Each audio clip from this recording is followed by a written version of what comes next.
Welcome guys to the new episode of WeTransForm Wednesdays. In this series, we bring the stories of transformers in the first person and we understand how they transformed.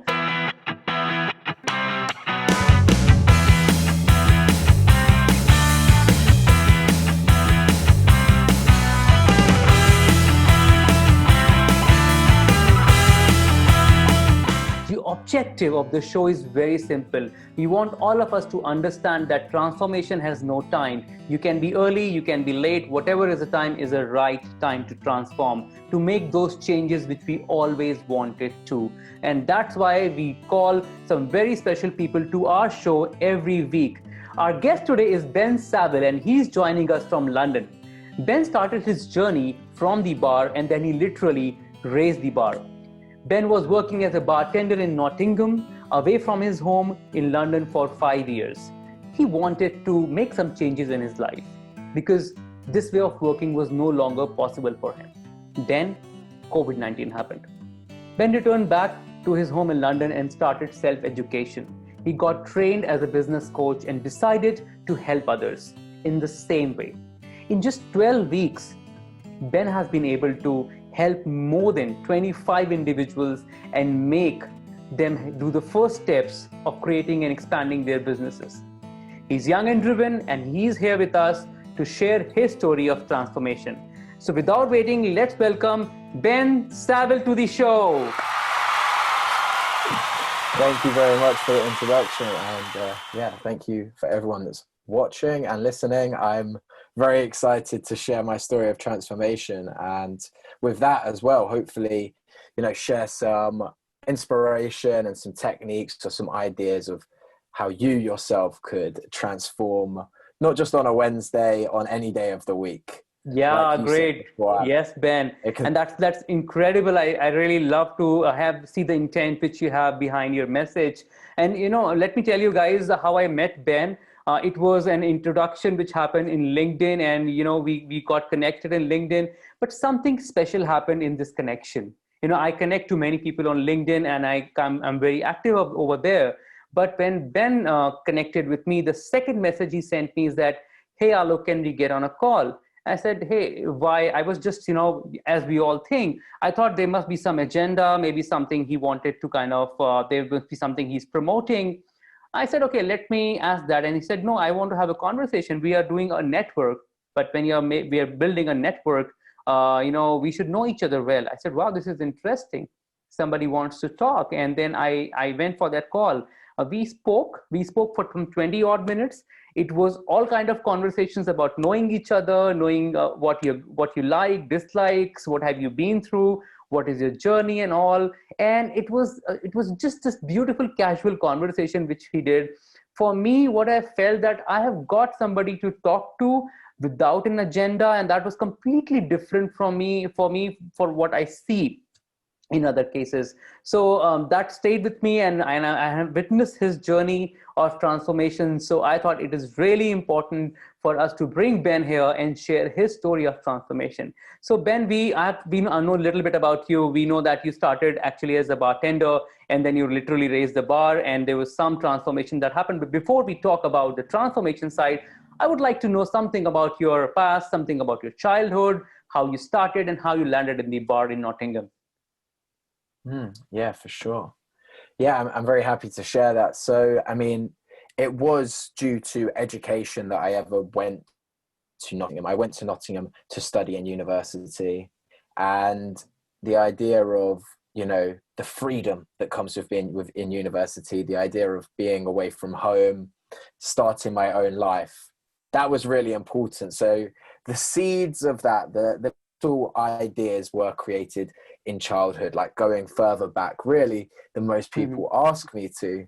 And I know, of course, we're speaking about transformations here, overcoming things. And I knew, that I needed to really raise the bar in my education and lifestyle, I suppose, when it came to exams and exams, coursework, all that stuff. Because for the majority of my time at school, I just thought it would be okay to sort of coast by. I was I was intelligent. I'm kind of smart, like generally, I would say, but without accessing that, without going, I'm actually going to go out and learn something. I'm actually going to try and, spend some time after school to learn this, or watch some videos, or try and practice something, or even just raise my hand in a lesson. I would never do that because I didn't care about my transformation. I just thought, you go to school and all this.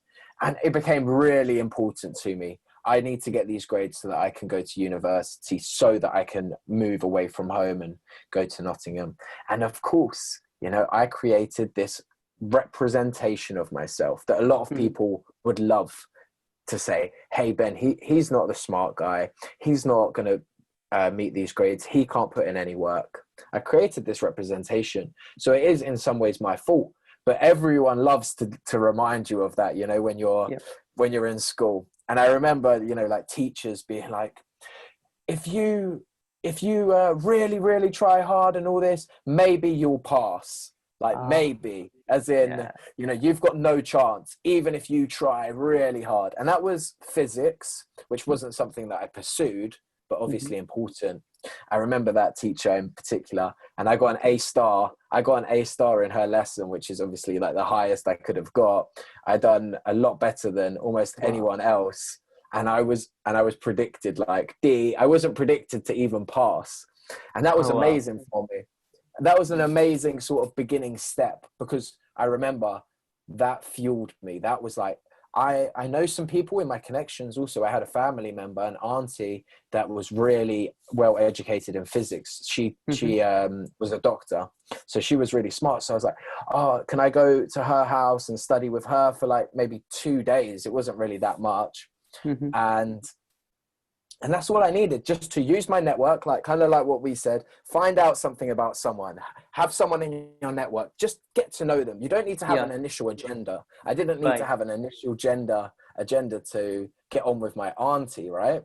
Like, but later on, oh my God, I know you can help me. So this kind of like started to spark things. And like now reflecting on it, I understand even more the importance of networking and the importance of going beyond that bar that you've created for yourself. So I embodied that a bit. I embodied learning from people, understanding this person knows something about, like, I can learn something from this person. Right. So, Ben, this has been so similar in my story. Sometimes as a child, a lot depends upon the story that you tell yourself, the reality that you create around you. You sometimes just reach in that phase where you feel that, okay, this is my reality, this is what I'm capable of doing, or this is what I'm not capable of doing. It is a lot to do with the story which we tell ourselves. And the moment we change that story, things change around us. As with your physics teacher and you, that challenge probably that, probably the more you work, probably you can get something, but you will still not reach at a level, and you got A+. And that's a great example that you first changed that story in your mind and it changed the reality around you. So Ben, how you landed in the bar after college, or was it with the college? Yeah, university. So obviously after I'd passed all these tests and stuff at school, I landed in Nottingham to study sociology and criminology. And I was doing that for a bit. But the thing is, I wasn't sure if this was exactly the right path for me. I wasn't sure if I should be working, or there was lots of ideas in my head. It was, everyone goes to university, so maybe I should do it. But what I thought was, okay, let me actually try and do more stuff. Like, let me just see where I can work and what I can do. So I actually started off creating like small events for myself, which was like, I wanted to get into entrepreneur mindset. Actually, I did have a small job on the side that was working in a pub, but that was very short-lived. I didn't do it for very long, and I wanted to continue creating events for people. So that was really cool. I was playing around with that. I wasn't really the best. I was doing it on my own back, but it gave me a step into, actually I do have a passion for inviting people into something, for having fun with people, for having like great hospitality service. So what that led to was me looking for full-time work, and I'd do full-time work in working in a bar. But also what this kind of meant was I stopped being so passionate about the original reason I was there, like the original, you know, creating events, doing something for myself, being creative, expanding my ideas. And what that meant was I just started going to work all the time, you know, just go to work. And Yeah, okay, I know that. Right? You just kind of go in and that's kind of your life now. And that's what it had happened. I'd forgot about my passions, and I'd forgot about those things. So then I started to work in multiple different bars. That first place that I worked was quite good. There was still some passion there. I actually got fired from that bar, and that was actually in some ways a good thing for me, because it put me back to, what am I doing this for? Why am I continuing to work in bars? And do I want to be here? Because the easy route at that point, after I'd dropped out of education, after I'd got my own place and I was, you know, just going to work to basically pay the bills there, is now the time for me to, you know, give up. Do I give up? Do I go home? Do I, you know, find a different route? And no, I continued to work in bars, but again, I got a promotion actually after that. It was really cool. As in, I got fired, and then my next job was essentially a promotion. That was good. And I continued to do this. So what happened there, and the importance of that was, oh my God, I can just work my way up in this bar. I don't need to be passionate about it anymore. I've lost my passion, but I can just work my way up. I can get paid more if I just keep turning up to work. So that happened, and I would spark my passions every now and then by doing something creative. But I never stayed in tune with it. I never, you know, stuck to this pattern of, I'm going to create something. I'm going to make something more of myself. I would do it here and there. And that's something good about my personality, I think, is I was always willing to sort of raise the bar, even when I was at the bar, do something more, create parties, create events. So even, so, you know, to speak to people, just to bring people back in, you know, I coach a lot of people in creating businesses, and I think that's really important, and that's what I've done throughout my time bartending. But a good place to start with any transformation is where you are. Like, look at the environment, look at your work. Can you bring more to it? Can you look at your passions here and say, I'm going to create a party that makes people more, that loves this bar more? Or can I create drinks that people love? Or whatever it is, you know, everyone's story is different. It won't be about creating drinks and parties. But one thing that maybe people are thinking now is, yeah, that's a really good idea. Like, yes, I would love to be creative, but my manager won't let me, or the people above me won't let me. You know, that's what happened to me. That's what started to happen to me, was I would be creative. And the thing is, they will let you do it. You just have to kind of push through it a little bit and show them why it works. But for me, I got into like this, almost a bad mentality of, I'm going to stop pushing through this bar. I'm not going to do it here because I don't like the management. This isn't working for me. So what happened was, I got back in touch with my values in January of this year. I got really in touch with them because I started, you know, as I said here, I've had lots of times where I've seen my values and I've said, I'm going to do that. But it wasn't until January this year that I was really in touch with them. And the reason I got in touch with them is because I had so many friends that I'd made in the bars and in Nottingham that were leaving, that were going home. And many of them were like international people living in Spain, Italy, and Ireland. Those were my three closest friends, sorry. And then other people that, you know, I wasn't as close with, but I could keep connections with, you know, France and other areas of the UK. So it was kind of sad to me because they weren't just leaving the job and having a different job. They were completely away from me. And my friends were so important that I wanted to spend more time with them. And when they'd ask me, hey, Ben, why don't you come and I would love for you to come and stay here. And they, you know, hardly any costs or anything. They would do so much for me to go and stay with them. But I would say no, because my manager this, or no, I don't think I should take time off work. No, you know, no one else is taking time off. I'm going to look bad. So I felt like my values were being like cut short a little bit, and I wasn't able to see my friends, and I wasn't able to be a great friend to them as much as they wanted to support me. So I realized I want to change my job in a way that I don't have to be stuck working for someone, or at least, you know, I get to be more creative, because I said before, I get to be more creative, and I could help someone and travel out to somewhere like Spain or Italy and go and help them there. And originally I was thinking maybe marketing, maybe creating events, or just marketing events for people. And I thought, okay, well, maybe I should, I'll look in Nottingham. I'll look around and see if there's anything that works for me there. But, you know, again, I was kind of lying to myself. Yeah, right. In fact, you know, Ben, this part which you shared about that phase in life where you were going to the bar because you have to go to the office, you have to go to your work, but there is nothing like a drive inside you. I guess I've seen that part. And you know, you're not stuck. You're growing in that career.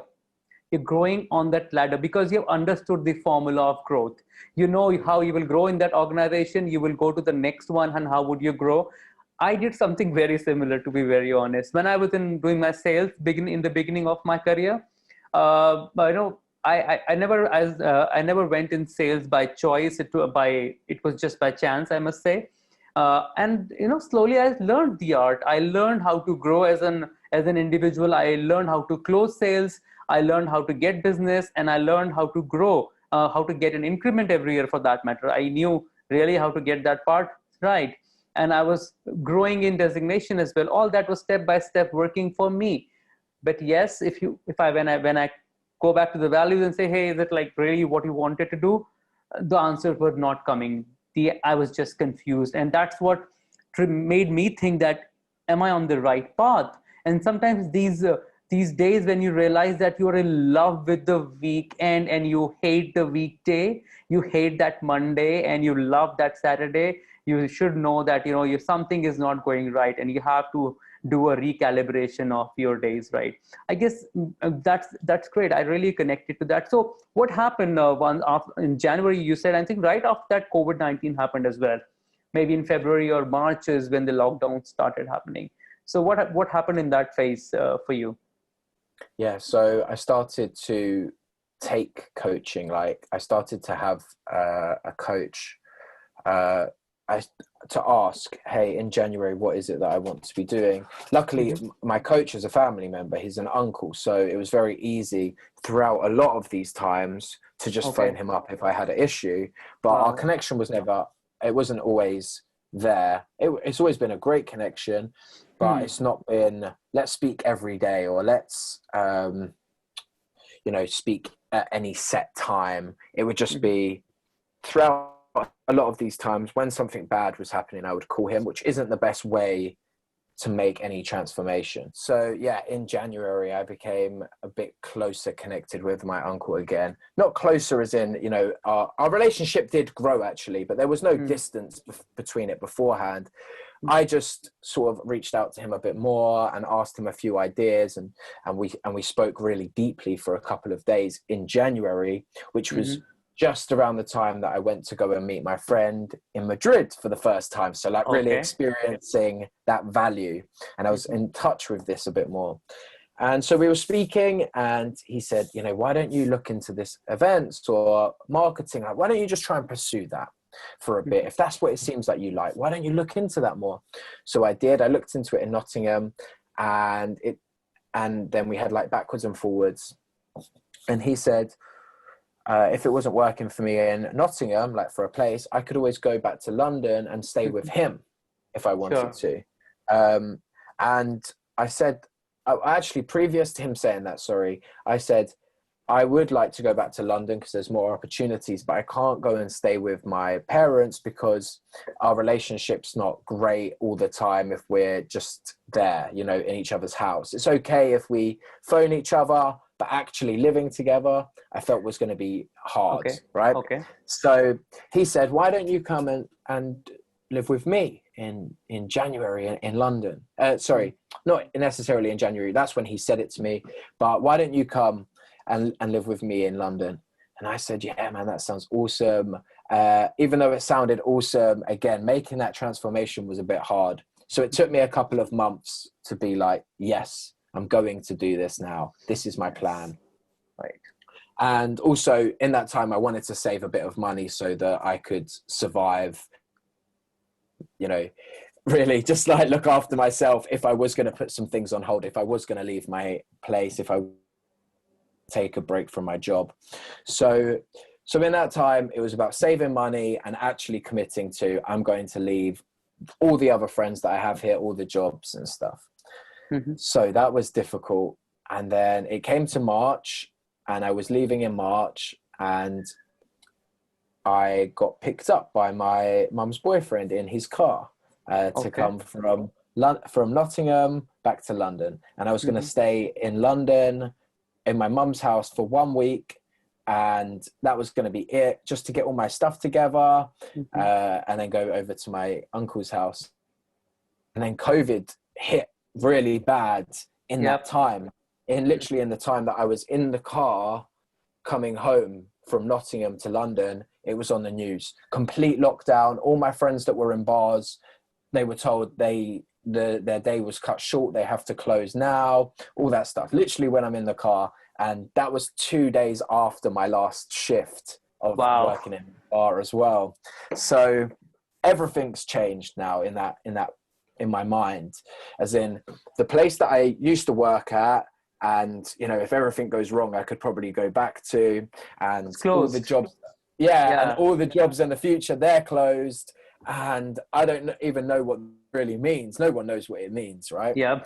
So that was crazy. That was really crazy. And then what actually came of that was I didn't have anyone to support me, like financially, in that way to start with, in the way that I was really entitled to, or, you know, I felt that I should be entitled to. That's a bit of a weird thing to say. I was entitled to it. I wasn't, but they could have helped me. We all have this myth in life, and we realize it one day that what we are not entitled to. Yeah. So it wasn't so much that, but it was people refusing to give me help. And also the fact that I was now stuck in my family home for longer than I expected, because my uncle, he looks after my grandma. So the idea of being at home there, it would have changed the dynamic quite a lot. Maybe she might have fallen ill. It was too risky.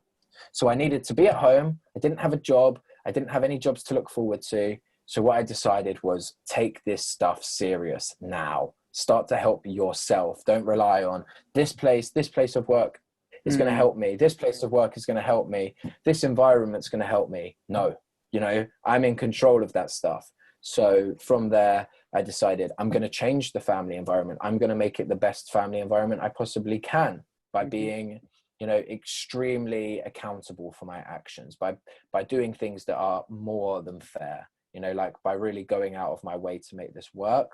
And then also the same, taking that mindset, like if I want this to work, I want to grow as a person and I want to grow as a business, I better start doing something about that. Yeah. So originally it started with sending stuff out, cocktail packages that I knew, it was this really cool idea that I'd come up with, sending them out, trying to sell them to big businesses and all this. And it worked well. It went a lot better than I really expected it to, based on it just being a bit of an idea, me using a lot of weird marketing. But the thing that made it grow was me going out there, being really willing to be visible, to be seen, and for people to see stuff and criticize it and help me expand my ideas. That was what really helped for me to be willing to be visible. And then I would call up big businesses, a couple of them, and they said to me like, yeah, conditional, yes. So like, yeah, we'll take this on, but, you know, can you change it here for us here? Can you do this for us here? You know, all that. And and a lot of it was like, we need more proof of sales as well. So it was, okay, this is cool. This is really good. I didn't really expect to be in this position, but I can't make an edit for you here and an edit for you here and work on myself and do all that stuff for something that I actually have realized I'm not overly passionate about. What I'm passionate about is growing a business or growing myself, but it's not the cocktails, because I'm trying to get away from it, right? I'm trying to raise the bar and I'm not trying to bring the bar into my life. So with that, what happened was I decided I actually much prefer helping people and helping them raise their bar. So I prefer helping the bars and these restaurants and phoning them up and saying, hey, what's going on with your life? Like, let's just speak. Let me find out what's going on with your life and how I can help you. And that's what I do now. I just help people like that. I just get people on the phone. I realize that it's a lot easier to sometimes have no ideas than to have one idea. So that was kind of why we connected, right? To bring people also back to that. I didn't get on the phone to you with an idea like, hey, I'm going to improve your life right now. This is how I'm going to do it. It was just like, I don't have any ideas. Alok, I don't have ideas, man. I just need you to speak to me about what's going on in your life. And then we can work from there. And then these little things can crop up in the future. I can help you here. You can help me here. And it's like just being willing to be visible in that. And also being willing to be visible with no ideas. Right. In fact, Ben, this is such a strong gesture. The whole concept of when you go out and speak up, when you show up every day, when you be really uncomfortable, but you still do that, no matter what, as you said that, there was a time when you were really concerned about how you're going to, maintain the expenses, how you will manage your expenses, because the whole world where you were working, the whole restaurants, bar are all closed and nobody knows when they are going back to open, and that's when you really, when you push to that edge, sometimes you're always, little lazy, little hesitant, little, okay, I'll do it tomorrow. All of that comes in your mind. But when you're really on the edge, you feel, oh my God, there is nothing left. Let me just do it. And you really take it seriously, really act on that. I think that really changes everything. And wonderful to know that, this is what brought you in. So Ben, what are you doing now? How are you helping people? You say you're helping businesses. What is that you do for your clients? Yeah, what I do is I help people bring themselves into an entrepreneur sort of lifestyle, the lifestyle that they want to be creating, not the one that they seem like they're stuck in at the moment. The path that is, I want this in my life. I would love to be doing this, traveling here, connecting with these people, having these kind of relationships. I set that out with people. So I paint out this big picture of what it is that they want, not what I want, what they want, and the kind of things that drive them in that way. So drive them to passion, drive them to perform. Like their passions that drive them to perform, and I allow people to make greater financial rewards based on their passions. So even if already they're in their entrepreneur sort of mind and they've got a job going, they can always get more. They can always raise the bar more times. And I allow people to see that, because it's not me going in with an idea of how I can help you or anyone, because it's so broad. What I allow people to do is have this self-reflective space. So, right now I'm talking a lot and I'm really like, I've got this energy, and that we will have a great energy if we connect, but it'll be very, very different to this. What it would be is me sitting down with you in what I would say is a unique space. So a place where there's no judgments, I'm not shocked by anything that could be said. You can have a really weird idea that goes against everyone else's ideas, and I will not be shocked by that. And what I'll allow that to create in this sort of timeless space, this very comfortable self-reflection process, is a brainstorming session, essentially, in many ways, where instead of you having an idea that's like, oh, I saw someone done that, and maybe I could replicate this idea or something like this, you just start to really go big with your ideas and show your personality in that, and show your passions, and dig deep there. And I bring them into a space. But in that space, anyone that wants to enter that space with me, I always need to make agreements just to see if they are the right person, because all you need to do is really have these 3 agreements, and you can create your own business, expand your own business, or just improve your life. If that's what you really want to do, be expanding on passions in that way. So my agreements are being extremely honest and extremely open about your experiences and, your thoughts. So that's agreement number 1, and you can enter the space here. partially. You need to also be extremely willing for the rigidity of your opinions to be challenged in order for them to expand, for them to be like reflected upon. And then also the third one, which I think is extremely important for anyone that wants to make this transformation in their life, is being willing to overcome some discomfort in order to grow as a person and as a business. Once those agreements are set, and once you've internalized the idea that you can accept those things, you can accept being extremely open and sharing your experiences with me in this non-judgmental place, being willing for me to challenge rigidity of your ideas, and being willing to overcome some discomforts. Once you have those, we enter this space and your ideas just get to grow so much quicker and so much more detailed and effectively than they ever would if you was just sitting in front of, you know, a piece of paper yourself and you had a YouTube video on the back, or you read a book. It's putting things into practice. And I think, Ben, this is so profound, because in reality, we all will believe to this, that no matter how hard you try, finding that friend, finding that person who is absolutely non-judgmental is the most difficult part. Because even people in the house, your family members, those who have seen you since childhood, have perceptions about you, have thoughts, have some framework around you that, okay, this is what you're capable of, not capable of, this you're good at, not good at. All of that, is what blinds the judgment, I would say. Non-judgmental status is brilliant. And that's why I guess the coach community is so helpful. If a coach can come across as absolutely non-judgmental and kind of sit and say, hey, go ahead and tell your story, I won't be surprised for it, about whatever you're saying. I guess that itself gives a lot of strength for us to share. And, you can always take it to the next level, take it deeper, and really add value there. Right. So, Ben, we have a lot of listeners to this show who are very young people, students who are just finishing college, who are getting into college, or just starting up that first stage of life. Do you have a message to give it to them?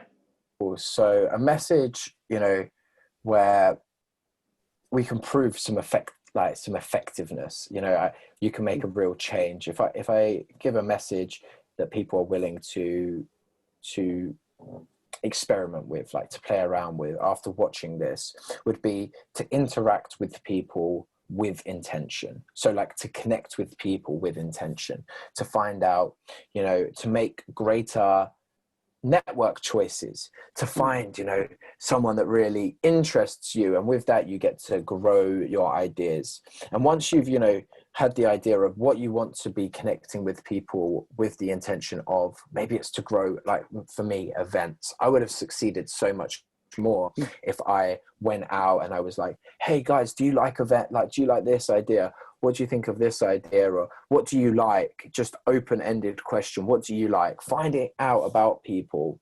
And if you have an idea, and like you said, we were connected on LinkedIn, if you have an idea and you use LinkedIn, Facebook, Instagram, just put it out there. After this, put it out there, connect with someone, connect with as many people as you can, and try and make it meaningful. Try and make the connection that you have with someone meaningful, because you don't know where it will lead you. Like that's the only reason why this has been possible, is because I connected with you with an intention.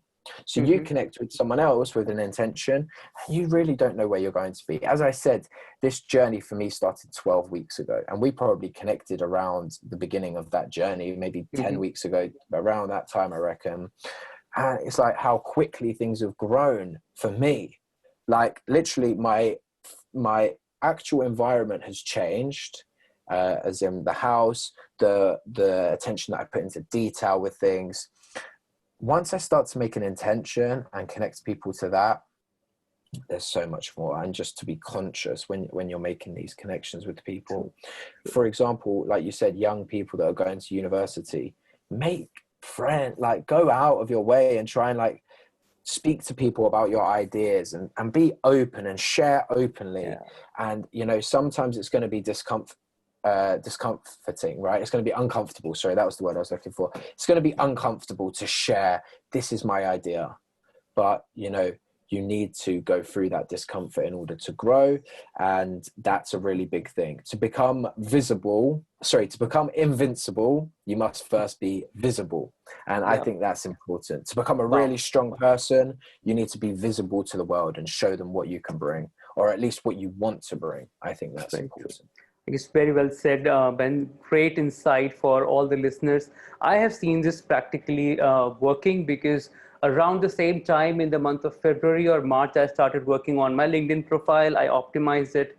I then started actively communicating here. I used the platform to share my ideas. Also, I went a little more active on Instagram, and I have seen that effect.